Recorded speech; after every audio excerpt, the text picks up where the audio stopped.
Երկու սրտի կանգ եմ ունեցել։ Հանվիր, ես պետք է տեսնեմ քո ոտքերը։ Շատ կոպիտ փակեցիք դուռը եւ գնացիք։ Գիտեք, քանի անգամ են Սունդուկյանից անել։ Համույն շատ սիրել ենք եւ սիրում ենք։ 3 անգամ բաժանվել ենք, 4 անգամ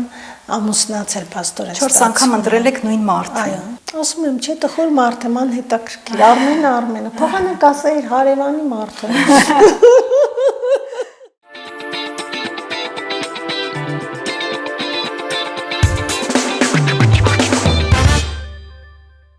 Ողջույն Թերթեմ Life-ի եթերում առանց ֆիլտրերի այսօր զրուցելու ենք դերասանուհի Աննա Էլբակյանի հետ։ Ողջույն Աննա։ Ողջույն։ Շատ շնորհակալ եմ, որ առաջին հյուրը դուք եք ժամանակ գտաք եւ եկաք։ Ուրախ եմ տեսնել ձեզ մեր տաղավարում։ Ես էլ քեզ, ինչպես միշտ, ինքան գեղեցիկ ես ու դուք եք շատ գեղեցիկ միշտ։ Միշտ, երկուսով միշտ։ Լավ եք։ Ահա, աշնանային։ Աշնանային։ Շատ գեղեցիկ աշունը։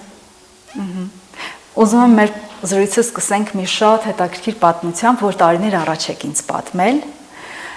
Պիտի բեմ բարձրանայիք առաջին անգամ, այդտեղ էր նաև Խորեն Աբրահամյանը, բայց քանի որ շատ ամաչկոտ էիք ու վախկոտ, ստիպված եղաք մի սուտ պատմություն հորինել, որ հենց հիմա գույրաղիքի սուր ցավեր ունեք ու պիտի գնաք վիրահատության։ Իրականում բան էր, բեմ չէր, բացարձակ, քննություն էր, մտա մոտ այդ կաբինետը խորհրդավոր, բան տենց հնաոճ կահույքով սիրուն։ Ու ես ուշացել էի, այսինքն արդեն ինքը հավաքել էր ստուդիայի կուրսը, ստուդիան պիտի ընդունվեի։ Ու հարցեր տվեց գրականությունից, իսկ ես այն ժամանակ կարդում էի արգելված գրականություն, Ֆոլկներ էի կարդում, Սելինջեր էի կարդում, չգիտեմ, Հեմինգուեյ, բաներ, որ արգելված չէին, այդքան ինչքան թարգմանված չէին, ասենց տպած, ուղղակի բարակ բաներով կարդում էի։ Սկսեցի անուններ տալ, հետո հայ հեղինակներից, հետո ասեց ամենասիրելի քո հայ հեղինակը, ասեցի գրողներից,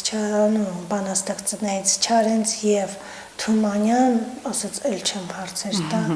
հետո այդպես խորացա, ու հետո պիտի էծուդ անեի, բնականաբար, էծուդը եթե ով չգիտի, պիտի կանգնես ու ինչ-որ բան, առանց խոսքերի, ինչ-որ մի բան խաղաս, ու ես ամեն ինչ իմ մտքում պատրաստել էի եւ քանի որ եւ քույրիկս էր դաշնակահարուհի եւ հիմա էլ է դաշնակ եւ եղբայրս նկարիչ մյուս եղբայրս էլ գրականության հետ կապված պատմաբան հայրը պատմաբան հա մաման մեր մոտ այսինքն էստեղ ինձ մոտ ամեն ինչ կար թե ես ինչ պիտի անեմ բայց ինչ որ վախ էր երբեք ոչինչ չէի արել եւ ինձ թվում էր որ ես կանգնեմ ու կընկնեմ վախից շատ ամաչեցի ու ասացի որ գորաղիկս շատ վատ վիճակում է կանգնել նույնիսկ չեմ կարող նորմալ որ մնաց թե ծուդանեմ ասեցի ինչ շատ բաներ ասեցի հա ջուր բերեց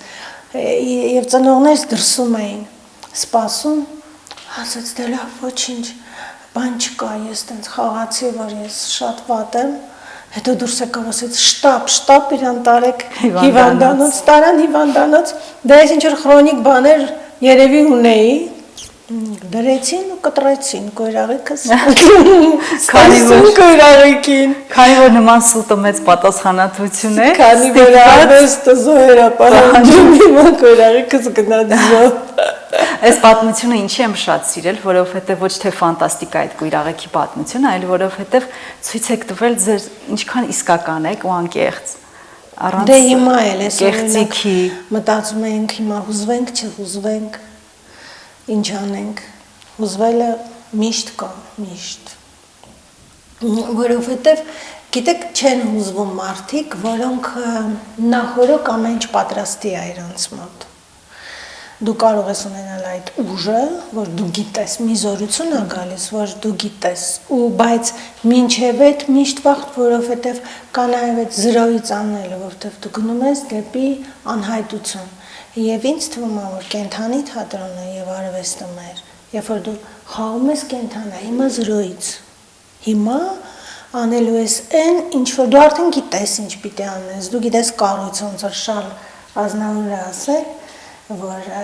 ամենալավ իմպրովիզացիան դա լավ փորձված իմպրովիզացիան է, ինչ է դա նշանակում, կառույցը գիտես, դու գիտես ինչի մասին է, դու գիտես ինչա ոնց քո ճաշակով եւ այլն ինչ որ գրված է, ինչ որ բեմադրած է, բայց մի բան կա դու տեղ ես թողնում, որ այդ ժամանակ լցվես ու հանկարծ այդ 5 մինուտն է, հիմա այս պահին արարվի, ոչ թե ինչ որ դու արել ես անգերի նման, մենակ ամուսինը շատ հաճախ ուսանողներին ասում է ֆիզկուլտուրա է կանում, այսինքն այնտեղ հոգի չկա, հայ հիմա քո իմացած բանը արարվում է նորովի, ոչ թե դու հորինում ես ինչ որ նոր բաներ, հասկանում եք ինչ ուզում ասեմ։ Ինձ միշտ հետաքրքիր է, երբ որ տեսախցիկները անջատված են, բեմից ներքև եք, ձեր սենյակում մենակ, ինչպիսի Աննա եք։ Շատ անհետաքրքիր երևի։ Ես նորմալ մարդ եմ, ես մեկ իմ բոլոր հարևանները ասում են, ախր այսքան տարի մենք չենք էլ իմացել, որ մեր կողքը դերասը ու ոչ ոքի ես չեմ հրավիրում, մի դիմացի հարևանուհուն հրավիրեցի, ինձ թվում է հիասթափվեց, որովհետև ինձ սովորեն տանը տնային, հարևանի նման, մարդկային, չոր առավոտը շուտ, ես սիրում եմ շատ տանը բանով, գիշերանոցով պատտվել, ֆրֆռալ, ոնց որ ասում են, ու գիշերանոցը պետք է լինի շատ տենց հաճելի, չեմ ասում սենց փետուրներով, դրա մասին չի խոսում, հարմարավետ ու սիմպլ։ Ձեր համեղ ուտեստների մասին էլ լեգենդներ կան, որ շատ եք սիրում պատրաստել։ Երևի այդքան հետաքրքիր չեմ կյանքում, բայց չգիտեմ, Արմենը ոնց որ թե չի ձանձրանում, ես սիրում եմ նաև լռել, ես սիրում եմ միասին լռել, հետո սիրում եմ գուշակել, թե ինչ է մտածում ինքը եւ ինչ հոգեվիճակ ունի ու հորդորել։ Մեկ էլ տեսնում եմ սմքեցին, ինչ բաներ են մտածում, այսօր խոսում ենք, չէ՞, ով լուրերից ոնց է հանգարտ չորանում ու սկսվում այդ հորդորանքը, որ ներարկես կյանք, որովհետև այս կյանքը աշունա գեղեցիկ է ձմեռան, արևան, ձրևան, մեկը մեջ մի բան կա, որ կարելի է այդ դրանից ինչ-որ բան քաղել կյանք։ Կա այդպիսի մի բան, որ ձեզ տարիներ շարունակ սովորեցնում եք, բայց չի ստացվում։ Ինքս ինձ, այ բոլորը հիմա կծիծաղեն, որ կլսի, ես ինձ հա, ես շատ իմպուլսիվ եմ, իմպուլսիվ։ Մի անգամից բան եմ, արձագանքում եմ, մի անգամից ու որովհետև մինչև այդ աշխատում եմ, որ այդտեղ չարություն չլինի, մարդկանց չվնասեմ եւ այլն, իմ արձագանքը կարող է շատ բուռը լինի եւ անսպասելի։ Հիմա ես փորձում եմ լինել ժուշկալ, լավ բառ չէ, երկու ժկա ժուշկալ, ոչ ման չի պայթում, կամ ջեա։ Ժուշկալ, զուս այսինքն, ով չգիտի այդ բառը։ Եվ համբերատար, որովհետև կան ժամանակներ, որ մեզնից անկախ բաներ են կատարում եւ միշտ չի, որ այդ երևույթները քո սրտով են, քո սպասածով են, կամ այն ինչ որ դու մտածում ես, կամ եթե դու աներ, այդպես կաներ։ Եվ քանի որ դա քեզնից անկախ է եւ ինքը գնում է, դու երբ որ անընդհատ արձագանքում ես, կարող է խնդի տպավորություն թողնես կամ առնվազն խենթանաս։ Դրա համար ես փորձում եմ հիմա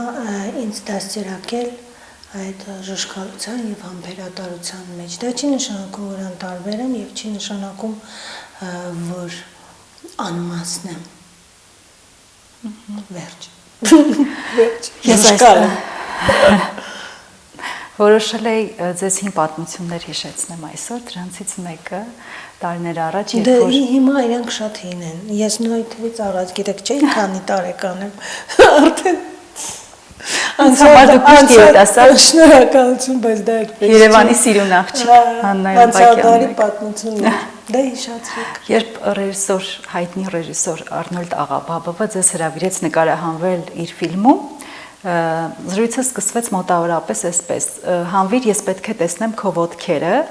Դուք պատասխանեցիք, որ ես դերասանուհի եմ։ Ոչ, քո մարմինը։ Քո մարմինը։ Դուք պատասխանեցիք, ես դերասանուհի եմ, եթե ձեզ պետք են գեղեցիկ ոտքեր, գեղեցիկ մարմին, վերցրեք մոդելներ, շատ կոպիտ փակեցիք դուռը եւ գնացիք։ Բայց հետո նա նկարահանեց ձեզ նույն ֆիլմում։ Ինչ տեղի ունեցավ եւ արդյոք մեր օրերում, եթե նման առաջարկ ստանայիք, նույն կերպ կարձագանքեիք, թե մեր օրերում ես արդեն ոտքերը ցույց տալու բանել չեմ երևի, չնայած արդեն մեծ էի ու Լիլին բեմադրեց կարմիր լապտերներ, եթե գիտեք, երեք էի հիշում, որ ու այնպիսի մի պատմություն կա Բահամոյի հետ կապված, բաներով այդ ծակ-ծակ այդ գործած սև գուլպաներով այդ կարճ ու ես լավ տենց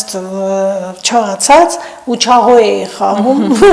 ահավոր բաներ այդ ժամանակ։ Իսկ Աղաբաբովի հետ կապված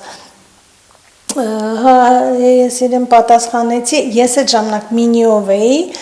երևի շատ բաներ, շատ համարձակ էր, որովհետև Երևանում տենց շատ չէին հագնում եւ նկարահանվում էի, որտեղ սպիտակ ոսկոր, կարմիր շորով էի, կարմիր ոսկոր էի ուզում ասել, կարմիր ոսկորը երևի չկա այդ վրան, արյուն չկա, սպիտակ ոսկոր ֆիլմում եւ այն ժամանակ պետք էր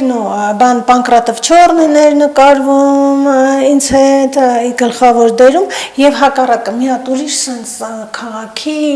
պետքա գեղեցիկ լինեի մինիով, ոտքերս պիտի Երևան բան, իսկ Աղաբաբովը փորձել էր շատ-շատերին իմ սրտի ռեժիսորը մի հիանալի մարդ փորձել էր շատերին ու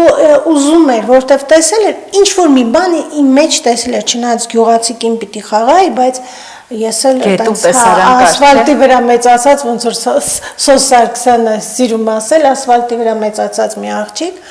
ինչ որ մի բան ինքը տեսել էր։ Հետո որ կանչեց ու ասեց իր նկարահանող խմբի մարդկանց, որոնք աշխատում են իր հետ, որ ինձ ուզում, բոլորը ասել են, չէ, ինքը քաղաքացի աղջիկ է, ինքը չի կարողանա եւ այլն։ Հետո ես այդպես պատասխանեցի, դու արդեն ասեցի, չէ, երկարացնենք, փակեցի դուռը, գնացի ու երեխաներիս հետ ոնց որ ասում եմ, շատ անհետաքրքիր մի մարդ եմ կյանքում երևի։ Վերցնում եմ երեխաներից ու մենք գնում ենք Հանքավան հանգստանալու եւ մեկ էլ ու չեմ գնում մի կինոպրոբա արեցի ու վերջ, ասի անում եմ, որ ուղղակի ինքս ինձ ապացուցեմ, որ ես դերասանուհի եմ։ Ամենաբարդ տեսանան այնտեղ կրվի, այդ կինոպրոբայից հետո խաչ քաշեցի եւ գնացի ուրեմն Հանքավան եւ հանկարծ բոլորը վազում են երեխեքը ում են նկարել կարծում են իրան հայ ֆիլմի բանը տենց ուղազ էր այն ժամանակ մեքենան է գալիս եկան ասեցին բան մաման էլ էր մեր հետ իմ Աման մնաց երեխաների հետ համոզեցին ու ես ուրեմն թողեցի ամեն բան, գնացի էլի, չէ, գնացի արդեն իրանք պատրաստել էին, գնացի ուղիղ նկարահանման, համարը այդպես եղել է Սպիտակ ոսկոր ֆիլմի հետ, փորձել են բոլորին, ես բոտկինով ուրեմն պարկած լարդի բան, վերջը ես չեմ գնում, ասում դե հիվանդ եմ եւ այլն, կինոպրոբա չեն, ոչ մի բան չեն անում, չէ, ֆոտոպրոբա չեն անում, մի կինոպրոբայով մյուսները նկարում են։ Նույն ժամանակ նկարում էինք լավ ֆիլմեր շատ։ Դե այնպես չէ, որ հիմա չեն փորձում անել լավ բաներ։ Կարծում եմ, որ հայ ֆիլմը պիտի մի օր Փյունիկի պես բոցավառվի, Իսկ այդ կոմպրոմիսը ոնց եղավ ոտքերի պատմության հետ կապված։ Չէ, ես այնտեղ կոմպրոմիս չեղավ, չէ, ես գիտեք ինչ, ես երեք հենց այդ էի մտածում, որ ես օրինակ ուսանողներից, երբ որ համբուրվելու տեսարանական պետքա լինես, եթե դա ինքնանպատակ չի, այ ամբողջ հարցը նրանում էր, որ ես իրեն ասի, եթե ուզում եք դերասանուհի, ես կնկարեմ, եթե ուզում եք մոդել գնացեք, այնքան ինձանից գեղեցիկ մարմին ունեցող կա, նկարահանեք մոդելի, որ այդպես եւ եղել է, եւ դա նորմալ է, կինոյի համար կարող է, ասենք, տիպաժ լինի, հենց իրան, ինքը դերասան չլինի, նկարես, նորմալ է, ես դրան նորմալ եմ։ Սակայն, այստեղ ինքնանպատակ չէր հանվել, այստեղ ուղղակի այդ իր այդ մարալ, իմ ամուսինը ինձ մարալ է ասում, իմիջալոց պապան մամային էլ է ասել, մարալո, տենց, այդ եղնիկի նման անմեղ, ինքը այսքանն էր ճիշտ է հետո երևում, չնայած ես մեր համարյա այնտեղ փակել էին, ու ես հիմա այդ անմեղությունը էր, որ ինքը նույնիսկ չէի ամաչում, ինքը տենց ինչ-որ վայրի է, ինքը տենց եղնիկի նման է, ինքը բնության մի մասն է, ինքը միտք կար այդտեղ դրված, գաղափար, ոչ թե ուղղակի ցույց տալ մարմինը, ու կարող է այդպիսի բաներ լինի, որ անպայման մարմինը հատուկ շեշտվի, հատուկ նպատակի։ Այսինքն ռեժիսորը այնքան բան էր դա բացում խորությամբ, որ դու չէիր կարող այդտեղ հասկանում էր, որ ուրիշ բան է պետք այդտեղ ինչ-որ։ Եվ ես հիմա ուսանողներից ասում եմ, երբ որ կա համբույրի տեսարան կամ կա բաց տեսարան, դուք նայեք, եթե դա նպաստում է եւ իհարկե թույլ են ծնողները թույլ են տալիս կամ ամուսին եթե ունես նշանած ընկեր, չգիտեմ ինչ հիմա ոնց է Հայաստանում կարելի է, չի կարելի, պատկերացրեք, որ հիմա ավելի քիչ են, ավելի քիչ համարձակ են։ Ես նայում եմ ինչ են անում երիտասարդները դրսում, բոլորը չէ իհարկե։ Ասում եմ,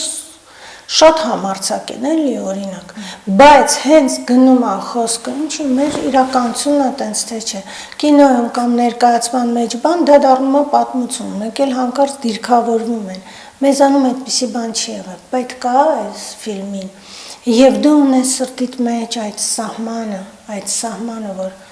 դու դա չես անում, որ գրավես ինչ-որ տղամարդկանց հատուկ նպատակով, դու դա անում ես, որտեղ այդ ֆիլմին ասենք դու ինչ-որ ներքնած գեստով ես կամ նիհար ես կամ թեկուզ մեծ աղազակից և դա պետք է դու դա անում ես արվեստի լեզվով ու այդ ֆիլմի գաղափարի համար կարողացա բացատրել։ Ձեր եւ Արմեն Էլբակյանի սիրո պատմությունը շատ եք պատմել, ինձ թվում է բոլորը անգիր գիտեն, դրա համար այսօր չեմ ուզում խոսենք, ովքեր չգիտեն, հիշեցնեմ, որ Արմեն Էլբակյանը ռեժիսոր եղել է ձեր դասախոսը, ծանոթացել եք, սիրահարվել եք եւ մինչ օրս սիրահարված եք։ Բայց մի շրջան բաժանվեցիք եւ երբեմն կյանքը հնարավորություն է տալիս երկու անգամ բաժանվել։ 3 անգամ բաժանվել ենք, 4 անգամ ամուսնացել պաստորեն։ 4 անգամ ընտրել եք նույն մարդը։ Ինչ ընտրություն էր դա։ Ու ինչ փոխեց ձեր մեջ, որ 4 անգամ ընտրեցիք։ Մինչև վերջի ընտրությունը նորից միանալը։ 4-րդը ես չգիտեի։ Դա հիմա 4-րդն է։ 3 պաստոր 1 2 1 2 3 եւ հիմա մենք միասին ենք։ Ինչ էր, ամեն անգամ ուզում ես պահպանես ընտանիքը, բայց տարաձայնությունները շատ են, երկուստ էլ արվեստի մարդիկ եք, չգիտես ոնց կիսել, չնայած ես շատ եմ միշտ սիրել եւ միշտ նվիրված եմ եղել, չեմ ասում, որ ես անմեղ եմ եղել, բացարձակ, բայց ես փորձում եի այդ համատեղել, ահա որ դժվար էր։ Ասում եմ, առաջի իմ դերը հեռուստատեսությամբ ես խաղացել եմ, որովհետև դերասանուհուն այդպես չթողեց իր նշանածը, որ ինքը համբուրվի Արմենի հետ, եւ ռեժիսորը Տատենցյանը էլի ինձ համար թանկարժեք մի ուղղակի դասախոս գիծ ռեժիսոր, դասախոս խոր մի մարդ։ Ինքը ասեց Արմեն ջան, պիտի Աննային կանչեմ, Արմենը արդեն իրան ոնց էր որտեղ թույլ չէր տալիս եւ կարող է թե ինքը չլիներ, ես երբեք ոչ նկարահանվի, ոչ էլ խաղայի։ Այսինքն ճիշտ հասկացա, պարոն Էլբակյանը ձեզ արգելել է համբուրվել ցանկացած տեսարանում։ Չէ, համբուրվողը ուրիշ աղջիկ, ուրիշ դերասանուհի էր, որը չնկարահանվեց, իսկ Արմենը ուղղակի ասում էր, չես նկարվի, նստի երեխոդ պահի։ Արմեն ջան կներես, պիտի ասեմ ճշմարտություն։ Եվ ինքը կանչեց Արմենը արդեն որտեվ ինքն էր գլխավոր դերում, չկարողացավ ոչ մի բան ասել, ես էլ հիշում եմ բաներ էի, կարկանդակներ էի սարքում, երկար մազեր ու մտածում էի ձեթի օտո երևի մազերս չհասցրեցի նույնիսկ փող բանանեմ, լողանամ,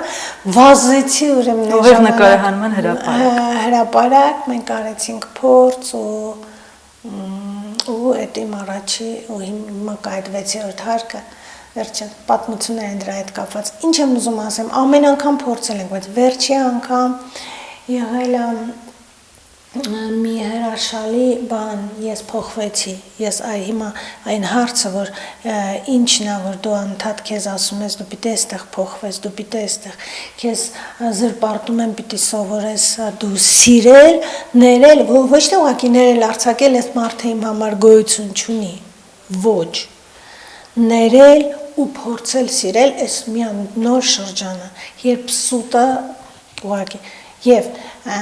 Աստված եկավ իմ կյանք, ես փոխվեցի սկզբից եւ հետո սկսեցի փոխվել նրանք, ովքեր իմ շրջապատում են։ Գիտեք, մենք Աստծո անունը հիմա մանավանդ բոլորն են տալիս են, չեն տալիս են, բոլորը տալիս։ Հա, հիմա բոլորը տալիս են։ Հիմա այդ ժամանակն է եւ ես դատավոր չեմ, որ ասեմ, ով իսկապես չի սրտի դատավորը ինքն է, բայց երբ որ դու սիրահարվում ես իրեն, դու ուզում ես, որովհետեւ ինքը այդպես արեց, ինքը ոչ ոքի չխոցեց, ինքը իրեն խաչեցին ասեցների, ինքը գնաց ու ես փորձեցի փոխվել ու պատկերացրեք, որ Արմենը մի անգամ ինձ ասեց, ես չեմ պատմել, ես գնացի իրանց տուն, վերցրեցի գիտարը, նվագում էի եւ պիտի խաղայինք սերծպիների տակը հրավիրել էին իրանել էին հրավիրել ինձ էլ Սունդուկյանի տատոնից, գիտեք քանի անգամ են Սունդուկյանից հանել Ես սպասում եմ, որ նորից դա կլինի։ Հանել են, նորից հետո կանչել են, նորից հանել են, 17 տարեկանց գնում գալիս եմ ու մենակ ինձ չէ, շատ դերասաններ։ Այդպիսի բան է թատրոնը, երբեք sense չեմ կարճել։ Վերջը իրան հրավիրել էին, ինձ հրավիրել էին ու ես գնացի, մենք բաժանված էին գնացի, վերցրեցի գիտարը, ինքը ասաց շատ ես փոխվել ու ես ասեցի, գիտես, ես փոխվել եմ ու ուզում եմ քեզ ասել ողջ ճշմարտությունը ու ես իրան ասեցի բաներ, որը կարող էի չասել։ Ու ներսից Աստծո ձայնը շատ մեղմ ինձ ասեց. Դու գիտես, դու ազատ ես, իրավունք ունես, բաներ կա, որ չասելու, որովհետև դուք հիմա անկերներ եք, երեխեքի հետ կապված, ընդհանուր երեխաներ են, դու կարող էիր դա էլ կորցնել։ Ու լռություն, պատկերացրեք իմ ամբողջ գիշերը ասում Տեր Աստված, հիմա կմտա, ես ամբողջ ճշմարտությունն էի մասին իրան ասեցի, ինքը ուրիշ բան նկատի ուներ, իսկ ես ուզում էի ճիշտ ասեի, ես ուզում էի, որ ոչ մի մութ կողմ չմնա, որով չգիտեմ ինչու, այդպես Աստված եկել էր իմ կյանք, ես պիտի ոնց խոստովանություն։ Ու մյուս օրը գնում եմ եկեղեցի ու հետ եմ գալիս Կիրակի օրն ինձ լավ հիշում։ Հա հետո լուր մենք գնացինք մի փողոց էր բաժանում մեր մի սենյականոցը որտեղ դեռ այդ կարը կար իմ տղան եւ լեկան եւ այստեղ իրանց ուրեմն այդ Ամիրանի տունը Չայնցի դպրոցի դիմաց։ Ինքը ինձ տարավ տուն մի բառ չկա այդ իմ խոստովանությունից հետո ես չգիտեմ ինքը հիշում է թե չէ։ Մյուս օրը գնում եմ եկեղեցի հետ եմ գալիս էլի մարշրուտկայով։ Ես միշտ բանի տաքսիների կամ բանի վրա միշտ բանը ձեռս չի գնում շատ փող տա միշտ այդ բանը մանու դից ամենա պարզ բաներով որ հետո այդ գումարը հավաքեմ եւ գիտեմ ում եմ տալու վերջը ու տենց բան արեցի մեկ էլ տեսնեմ կանգառում իջա կանգառում ինքն ու աստի Տեր Աստված հիմա ինքը կողքովս կանցնի մի հատ վրաս չել նայ որտեվ խոստովանությունը տենց չի որ դու կողվում ես հակառակ դու ասում ես բոլոր այն բաները որոնք մենակ դու գիտես ու Տեր Աստված ու մեկ էլ ինքը համբորեցի այդ վերջի անգամ մենք փաստորեն ինքը հասկացա որ ես այնեմ ինչ որ կամ Այնտեղ չկա մի մարդ, որը ցույց է տալիս ինքը ինչպեսին է մի մարդ ծպտված։ ու գնաց, հետո եկավ ու ասեց նոր տարի էր, ասեց ես ուզում եմ, որ մենք միանանք 4-րդ անգամ։ Ու ես շնորհակ ասեցի, որովհետև ես քո երեխաների մայրն եմ։ Ինքը ասեց չէ, որովհետև դու ինձ պետք ես։ Երևի կյանքում ամենակարևոր բանը, որ ես լսեցի, որ ես հենց իրան եմ պետք։ Հենա լսում էի մի քահանայի, որ ասում էր, գիտեք, երբ որ մարդիկ ամուսնանում են, իրանք չեն ամուսնանում, համ էլ երեխաները կան։ Հեն որ ասում է, երեխաների համար ենք իրար հետ ապրում։ Իրանք ամուսնանում են, երբ դեռ ոչ երեխա կա, ոչ մի բան, իրանք իրար համար են ամուսնանում։ Իրար համար։ Եվ պիտի բոլոր զույգերը գիտակցեն։ Այո։ Աննա, իսկ Լիլիի ամուսնալուծության դեպքում ինչպիսի արձագանք եղավ արդեն մայրիկի աչքերով, արդյոք ձեր կյանքի փորձը թույլ տվեց ինչ որ խորհուրդներով ուղղորդել, թե թողեցիք, որ ամեն դեպքում։ Ես պիտի ասեմ, որ դա իմ համար Էդգարից հետո երկրորդ ծանր, հիմա դու կպնում ես, երբեք ինձ այդ հարցը չեն տվել, որովհետև դու անին ես, ես քեզ թույլ եմ տալիս, թե չէ ասի դրա մասին։ Իմ Էդգարից հետո ամենածանր բանն էր, որ ես այդ ունեցել եմ։ Որովհետև այն որ երեխայի դա վերաբերում երևի ամենածանրն է, որովհետև մենք այդ համույն շատ սիրել ենք եւ սիրում ենք մինչեւ մա, ինքը աշխատում է մեր թատրոնում։ Գլխավոր դեր է ստանձնում հենց։ Մենք ինքը գիտի եւ իրան իր մամային հայրը չկա արդեն, վերջը ինքը իմ սրտին, գիտեք ոնց է, երբ որ մարդ քո սրտի մեջ տեղ ունի, այդ չգիտեմ, ինչ պետք է լինի, որ էլ տեղ չունենա։ Կարող է ես հիմա հիմար բաներ եմ ասում, բայց ես չեմ պատկերացնում։ Եվ երևի իմանալով իմ այդ փորձառությունը իմ կյանքի ու իմ վերաբերմունքը ընտանիքին, ես կարծում եմ, որ Լիկան այդ արեց շատ ուշ ոնց որ իմացանք, որ այնտեղ իրանց խնդիրն է, ու հետո ես մահվան չափ ծանր եմ դա տարել, հետո ոնց որ էլի ներսից ձայնը ասեց, բայց իրա փորձառությունը քո փորձառությունը չի, պետք չի իրան փաթաթել, այո, ես միանշանակ մտածում եմ, որ այն ինչ որ Աստված միացրել է մարդը թող չբաժանի, մենք խոսում ենք քո ընտանիքից, սակայն իրա կյանքի ուղին, թե ինչպես դա կլինի, ինքը պիտի որոշումներ ինքնուրույն կայացնի, ես չեմ կարող թելադրել եւ կոնտրոլ անել այդ։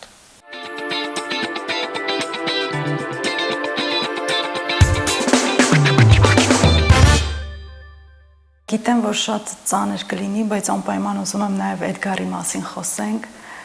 որովհետև ձեր խոսքերը միշտ որպես ուժ են ուրիշների համար լինում։ Գիտեմ, որ շատ ծանր ու բարդ ընթացք եք ունեցել, գծից այն կողմ ներկայացումը բեմադրելու ժամանակ, Լիկան է ինձ պատմել, որովհետև տարիներ շարունակ Էդգարի գործերին, նրա նկարներին անգամ չեք դիպչել։ Ինչ որոշում էր դա, ու ինչ ծանր ընթացքով եկաք այդ ներկայացումը ի վերջո որոշեցիք անել։ Գիտես, Անի ջան, նայ մարդիկ, որոնք կորուստներ են ունենում, իրենք տարբեր կերպ են իրենց սրտի մեջ ինչ որ կերպ լուծում այդ հարցը, լուծում հետ չի գալիս մարդը, երբ որ այդպիսի կորուստ է։ Կամ հողը, կամ քո տունը եւ այլն, բայց միևնույն է, եթե չլինի ինչ որ մի լուծում, դու չես կարողանա ապրել։ Էդգարից հետո հիմա շատ ծանր թեմա է, ասում ես ապրացնում, չեմ ուզենա նորից մարդիկ դա վերապրեն, բայց դու արթնանում ես ու մահացած չես, բայց դու չգիտես դու ոնց ապրես։ Դու ուզում ես մեռնես, բայց չես մեռնում, ինքնասպան իրավունք չունես լինելու, որ տենց, և այն, որ ես չէի անդրադառնում, որովհետև նույն ցավը, որովհետև ինքը ես 18 համարյա տարեկան եմ իրեն ունեցել, շատ փոքր եմ եղնում, շատ երիտասարդ, ու ինքը ոնց որ իմ մի մասն էր, ես որ ինքը ծնվեց, ասում եմ, հիշում ես փորիկում ոնց էր, այս սենց, ես էլ այդ մի պստոբան էի էլի դպրոցից հետո, Եվ շատ ծանր էր նայել իր ֆոտոները, նայել այդ ու էնել բեմադրել իր գործերը, դա նշան, չէ ոնց է, երբ որ կարդում ես գրողին, թեկուզ օտար մեկին, դու գործ ունես իր հոգու հետ, դուք պատկերացնում եք, որ անընդհատ գործ ունես այդ գառի հոգու հետ, ինչ է ինքը ապրել այդ ժամանակ, ինչ է մտածել, ինչ է երազել, իր ֆանտազիան, իր զգացմունքը։ Ինձ դժվար էր, բայց ես սենց եմ հիմա բացատրեմ, ես այսպես եմ տարել իմ կորուստը, ես փակեցի, վերցրեցի Աստծո խոսքը ու ասեցի Տեր, դու այո եւ ամեն ես, ինչ որ դու ասում ես, ես չեմ ենթարկում կասկածի, դու ասում ես իմ իններին, իսկ այդ գառը մի երեխա էր, որ ամեն երեկո, ամեն գիշեր ինքը աղոթում էր, մենք բաժանված ենք, մեր համար էր աղոթում, որ մի անենք եւ այլն, ինքը մի հատ ուրիշ երեխա էր, եթե նայեք շատ հոգեվոր գործեր են իր գրականության, եթե ես անգիր գիտեմ բոլոր երգերը, գիրքը ունեմ նոր ստացած։ Հիմա ես ասեցի Տեր Աստված, դու ասում ես իմ ինները չեն կորչելու, իրենք հավիտենական կյանք ունեն, իրենք ապրում են, ապրելու ենք միասին, ինքը անմահ, իր մարմինն է ուղղակի այդ վիճակում։ Ես այդ վերցրեցի ու գիտեք ինչ, ինքս ինձ այսպես վզիցս բռնեցի, ասեցի, չես մտածելու, որ ինքը մահացել է, ես այդպես արեցի, մարդկա մտնում է այդ փոսը, վերապրում է, այդպես է լուծում։ Կա որ չի կարողանում դուրս գալ, իսկ մարդկա մտնում է այդ սուքի փոսը, կարողանում է դուրս գալ, ինձ իմանալով ես ահավոր էմոցիոնալ եմ, ահավոր, ես ասեցի, եթե ես մտնեմ այդ սուքի փոսը, ես էլ չեմ դուրս գալ, եւ այդպես, բայց բաներ կար, որ սրտումս ցավեր, որ մենակ աղոթքի ժամանակ Արմենը այդ մեծ բաները առնում էր, անձեռոցիկները, մենակ աղոթքի ժամանակ, օրինակ Արմենը կհուզվի ուրիշների մոտ բան, մարդիկ նայում են ինձ մի կաթիլ արդյունք կարողա չգնա ինձանից, հա, որտեղ ես փակել եմ այդ փոսը, բայց չէ, որ այնտեղ բաներ կա, որոնք լուծված չեն, էմոցիոնալ առումով փակ է այդ դուռը, հասկանում եք, ես քիչ-քիչ սկսեցի այդ բան անել, հետո սկսեցին երգել իր Լուսին երգը, հետո ես վերջերս Էջմիածնի քոլեջը ինձ եւ Արմենին հրավիրեց երեխաները հանկարծ սյուրպրիզ արեցին բեմի վրա երգեցին այդ բացվիր երկինքը չէ մեկն ինձ կանչեց հանկարծ իմ երազում բեմը իմ կյանքն այդ երգը իրանց հիմնն է դարել քոլեջի էլի Արմենը հուզվեց ես էլի պին գիտեք ես մի քիչ բացում եմ թույլ եմ տալիս որ Աստծո հոգին Սուրբ հոգին մտնի այդտեղ սկսի բուժել իմ էմոցիաները պինդ չի նշանակում որ դու քարից ես այդպես դժվար բեմադրվեց բայց ինձ պետք էր գնալ այդ ճանապարհով անհնարին թույլ չտալ որ էմոցիան դուրս գա ինքը կարող է քեզ ուղակի ոչնչացնի ներսից զրույցը թեթևացնելու համար առաջարկում եմ կարճ խաղ խաղանք, որ կոչվում է մեկ բառով, հետո նորից վերադառնանք։ Հիմա ձեզ կառաջարկեմ հարց, մի իրավիճակ, եւ դուք հնարավորինս արագ պիտի պատասխանեք մեկ բառով։ Սկսենք։ Մեկ բառով։ Մեկ բառով։ Այդ Արմենին պիտի տայր, ինքն ինձ լակոնիկ է, իսկ ես ինքն Լավ, փորձենք, ինչքան որ կստացվի։ Առավոտը սկսում եմ աղոթքով։ Վերջին անգամ երբ լաց եղա։ Ամեն օր։ 2 բառ եղա ոչինչ։ Ամեն օր։ Եթե ինձ նյարդայնացնում են, ես նյարդայնանում եմ։ Ինձ երբեմն սխալ են հասկանում, որովհետև իմ ակնկալիքները ուրիշ են։ Մեկ բառով։ Մեկ բառով սխալ են հասկանում, որովհետև ես իմպուլսիվ եմ, ասել եմ արդեն։ Առանց բեմի ես ապրում եմ, իմ ֆիլտրը կյանքում, սերը, մի բան, որ երբեք չեմ անի բեմի վրա, չեմ կեղծի,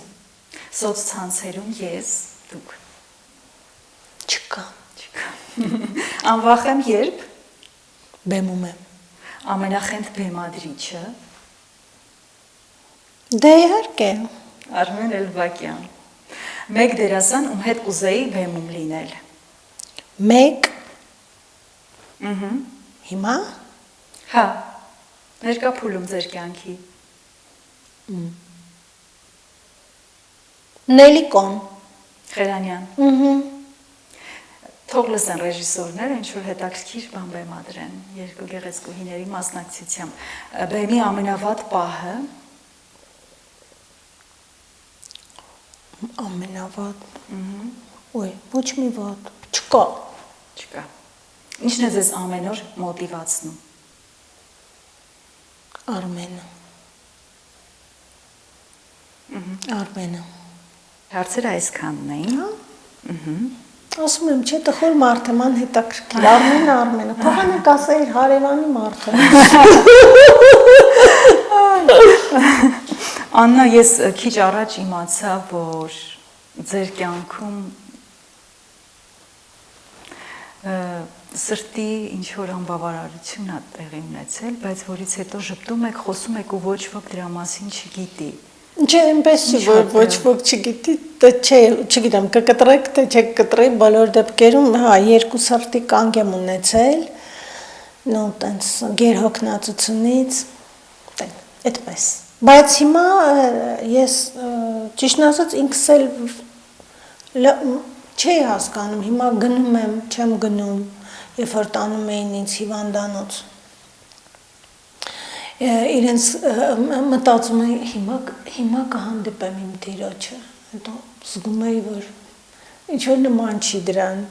հա, տենց տարբեր բաներ։ Այսինքն սրտի անբավարարություն էր։ Երկու սրտի կանգ էր, անհասկանալի, բայց Աստված չուզեց վերցնի, դեռ ուրեմն պատրաստ չեմ, դեռ ապրում եմ։ Դուք նաև բեմից դուրս եք շատ ուժեղ, ես գիտեմ, որ երկար ժամանակ խնամում եք ձեր սկեսրոջը։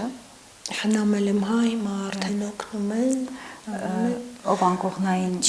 այս պահին եւ շատ բարդ է լինել թատրոնում, որովհետեւ թատրոնում չես կարող լինել կես ոտքով, պահանջատեր է շատ թատրոնը եւ խնամել 90-ամյա կնոջը եւ 95 կլինի հունվարի,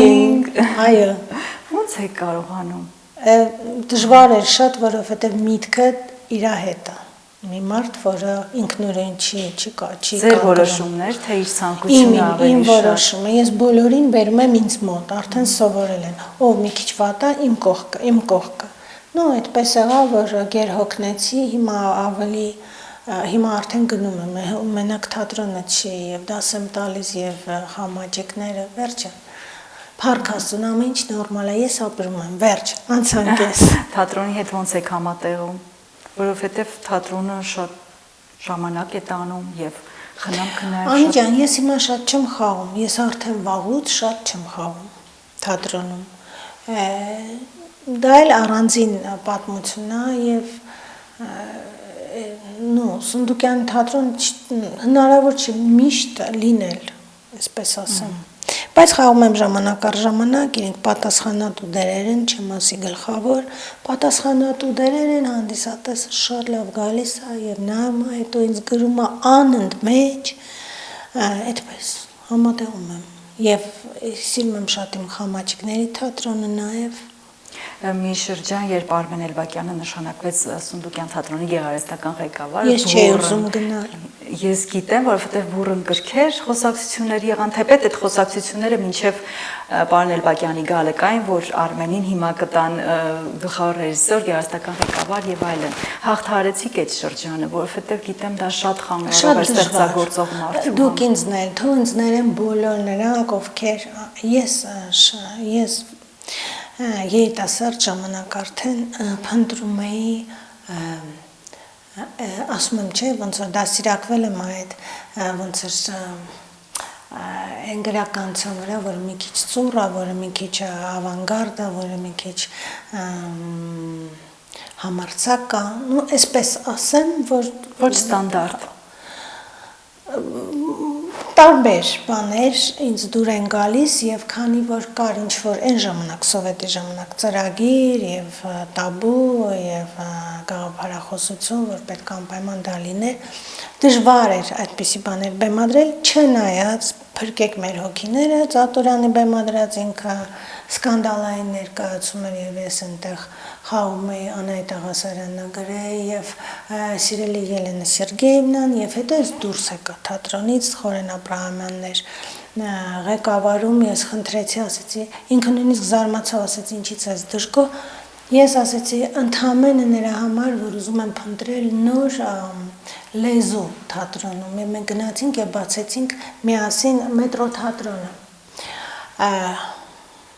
Դա մի հրաշք էտապ էր, հետո համազգայինում էի խաղում երկար տարիներ, փոքր, հետո արդեն Էդգարի դեպքը, Էդգար Աբակյանում եւ այլն, նորից գնացի Սունդուկյան, նորից դուրս եկա, նորից Սունդուկյան, բայց Սունդուկյանում ես որոշել էի, որ չեմ աշխատի, որովհետեւ ես ուրիշ բաներ եմ ուզում փնտրել եւ ուզում եմ ինքս որոշել, թե ինչ եմ անելու։ Հետո 2 տարի Արմենը ինձ ասում էր անպայման պիտի կողքս լինես։ Ես 2 չէ, երևի ավելի քիչ, ամենայն դեպս էլի ներքին մի ձայն ասեց, որտեղ քո ամուսինն է այնտեղ դու, չեմ ասել, որ շատ գոհ են մարդիկ, որ ես այնտեղ եմ, այդպես է պարզվում, բայց ես ընդհանրապես 2 դեր եմ հիմա խաղում, Մուսալերան դերը սիրով հանձնեցի, որովհետև արդեն մեծացել էի, Մուսալերան 40 Ժուլիետի կերպարը։ Այո, եւ ես դրան շատ հանգիստ եմ նայում, եւ այդպես էլ պիտի լինի, եւ երազում եմ նորից,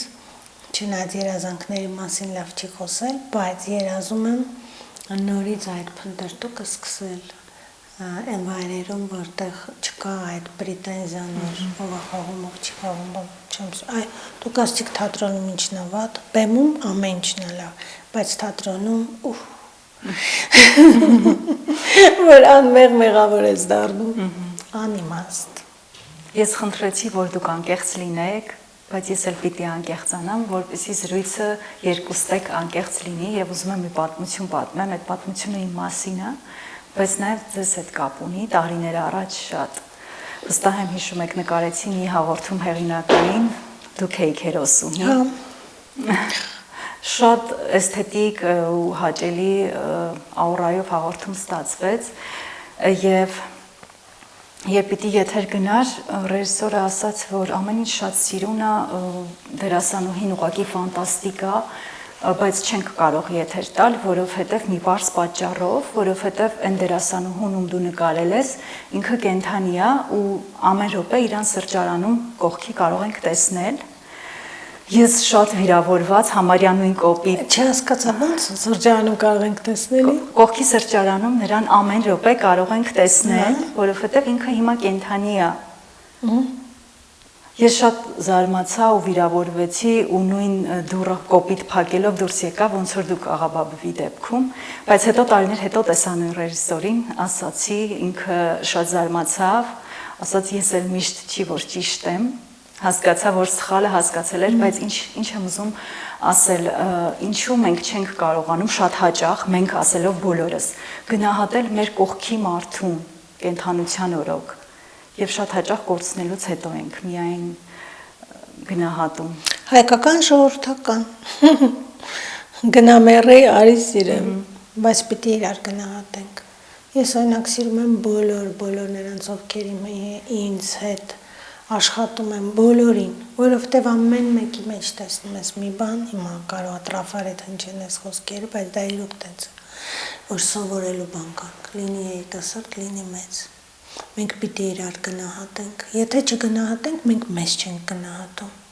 Հասկանում եք, մենակ այդ վատ բաներ փնտրելը դա մի այսօր դա դարել է, միշտ է այդպես եղել գնամերի արի սիրը, միշտ, գիտեք, ամբողջ աշխարհում է այդպես, հայերի մոտ մի քիչ ավելի սուր։ Եվ հետո մահից հետո սկսում ենք ինչ-որ սթորիներ անել, նկարներ, պոստեր հրապարակել, սրտաճմլիկ տեքստեր գրել, չէ, այսօր շատ ակտուալ է։ Հիմա չեն գնահատում ոչ ուսուցիչներին, ոչ ոքի, բոլոր երեխաները նայեք ոնց են քննադատում, ահավոր բան է, մենք կարող ենք ունենալ կարծիք, բայց այդ քննադատությունը ու դատապարտությունը պիտի գնահատենք, բայց ոնց, ինչից պիտի սկսենք։ Պիտի տեսնենք լավ փոխվի։ Պիտի տեսնենք դիմացինի մեջ այն ինչ որ հաստատ դիմացինը ունի մի բան որ դու չունես ունի մի բան որ դու չունես եւ դուք իրար լրացնում եք դու էլ ունես մի բան որ նա չունի մենք բոլորս մի մեծ ընտանիք ենք ոնց որ Սարոյանն ասում է հասկացեք որ դուք քույրեր եւ եղբայրներ եք բոլորդ Հասկանում եք, դու չես կարող բոլորի փոխարեն ամեն բան։ Ես չեմ կարող լինել այն ամենը, ինչ որ կուզենա է լինել։ Իմ դիմացին ինձ լրացնում է։ Մենք պիտի գնահատենք իրար։ Instagram-յան հետևորդները ձեզ մի քանի հարցեր են ուղարկել եւ ուզում եմ կարդալ հիմա դրանք։ Որտեղ եւ ինչպես եք խաղաղ։ Խաղաղ տանը։ Տանը։ Տանը եւ բնության գրկում։ Ամենաշատը որ ցավեցրել է ձեզ ճգնաժամային որ պահում է եղել ձեր կյանքում։ Հիմա էլ է լինում։ Երբ տեսնում եմ Արմենին տխուր։ Ես չեմ տոնում։ Իմ կողքի մարդը պիտի չչորանա ու չտխրի։ Ինչի՞ց է տխրում հաճախ։ Չեմ ասի։ Չգնահատվելուց եւ դա նորմալ է երբ որ քեզ չեն գնահատում դու պետք է հասկանաս որ դա նորմալ է բայց դու իրավունք չունես ուրիշին չգնահատելու դու չպետք է պայքարես որ քեզ գնահատեն դու պետք է անես քո գործը այդ իրա գիտեք լոգոնա չէ իրա պապայի ասած գլուխդ կախ քո գործը արա հա գնահատականը կգա հիմա կգա հետո կգա ոնց կգա թող չգա բայց դու իրավունք չունես դիմադ քեզնից ապահանջում որ դու գնահատես դիմացին Բան գնացինք առաջ Էլբակյանի խոսքերից հիշեցի մեջ բերեմ հա ասում էր փոքրի մեջ հավատարիմ այո Եղովին մեծ մեջ էլ հավատարիմ հիմա քեզ ա դա վերաբերվում Եթե Աննա Էլբակյանի կյանքի մասին ներկայացում լիներ ոնց կկոչվեր Կարոտ Դուք բեմ եք բարձրանում ամեն անգամ կարծես ուժեղ, բայց ներսում պատահում է, որ այդ ուժը երբեմն խաղում եք։ Ես չեմ խաղում ուժեղ, բեմ եմ բարձրանում, որովհետև իմ մասնագիտությունն է եւ ես միշտ փորձում եմ սովորում եմ տիրապետել ամեն օր իմ մասնագիտության, դա իմ մասնագիտությունն է, ոչ թե որ ես ուժեղ եմ, բայց ինձ ուժ է տալիս ամեն ինչ ես շատ անգամ շնորհակալություն եմ հայտնում մեր բեմի բանվորներին, մարդկանց, որոնք ինձ չեն էլ ճանաչում, որ մի հատ գրքում են ու մի լավ բան են ասում, դու հասկանում ես, որ դու այդքան էլ անպետք չես, որովհետև բեմ դուրս գալը այդ առաջի քայլը, ոնց որ այսօր խոսում ենք, ինքը մի հատ ամեն ինչ խառնվում է իրար, ու մի բան է պետք որ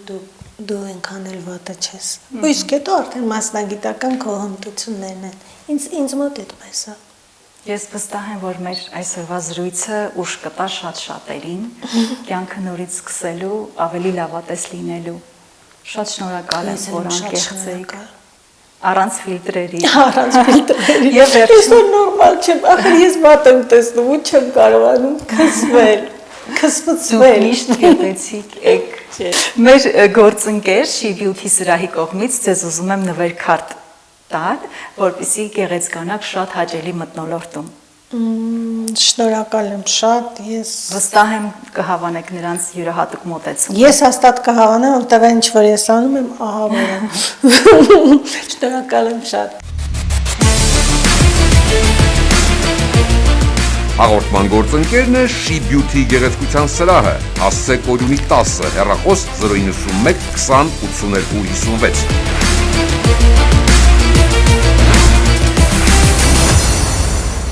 Վերջում մի լուսանկար էլի առանց ֆիլտրերի։ Առանց ֆիլտրերի այսօր զրուցում էինք դերասանուհի Աննա Էլբակյանի հետ։ Կհանդիպենք հաջորդ անգամ։